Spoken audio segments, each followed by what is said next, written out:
The number one thing people say to me when they come in practice is memory, brain fog, confusion.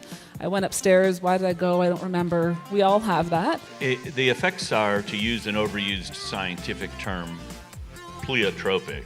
In other words, the effects are widespread. A lot of it stems from a lack of fuel to the brain. And so in that instance, why aren't we providing them with a fuel source that it can take up and utilize? There's a lot of research that's been done on youth and the impact that ketones have on the brain, focus, concentration. So there is research that exists and some research coming out as well, looking at the role of exogenous ketones there as well from the mental standpoint. 20% of the energy that's used in our body goes to our brain, even though it only makes up 2% of the weight of our body. BDNF in the brain actually helps to form new neural connections in the brain.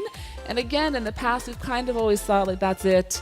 If this is what my brain is doing, there's nothing I can do to fix it. And that's not true. That's what neuroplasticity is all about. We can change how our brain is working and how it's communicating.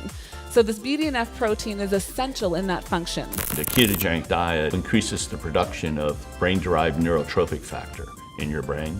This is the factor that allows us to be plastic in our brain to adapt and change. So young people have very high BDNF and they're very plastic. And as you get older, you get less and less. People who have low BDNF find that their brain, they have atrophy in a certain area of the brain that is key for memory. So this area seems to be a little bit lower, and people who have higher levels throughout life have a reduced risk of cognitive decline. We're also showing a decline in that BDNF protein and cognitive health. And then, of course, when that research continues, what do we see from a ketogenic diet and beta-hydroxybutyrate? We see improvement in the production of that BDNF protein.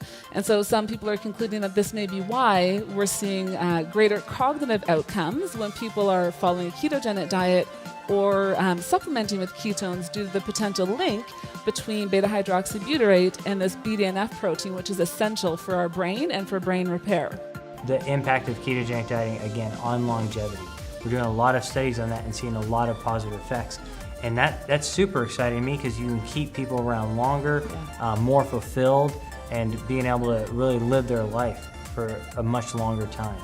And so we've learned a lot from several other colleagues who are talking and doing a lot with coconut oil and MCTs, and now ketones is that new generation, that substance that can cross the blood-brain barrier and provide that fuel source to potentially help and provide that fuel that their brain is starving for.